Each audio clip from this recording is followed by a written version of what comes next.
அன்பர்களே, மீனம் லக்னத்திலே பிறந்த ஒருவரது ஜாதகத்திலே மீனம் லக்னத்திற்கு 10ஆம் இடம் தனுசு.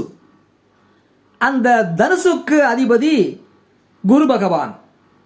அப்படி மீனம் லக்னத்தில் பிறந்தவருக்கு அந்த லக்னத்திற்கு 10ஆம் இடமாகிய தனுசுக்கு அதிபதியாகிய குரு பகவான் 5ஆம் இடத்தில் இருந்தால் அந்த ஜாதகர் குல தொழில் புரிவார், பாரம்பரிய தொழில் புரிவார், குறைந்த அளவிலே சுய முதலீடு செய்து தொழில் புரிவார், குறைந்த அளவிலேயே உழைப்பார், அதிகமாக உழைக்க மாட்டார், உழைக்க தேவையில்லை.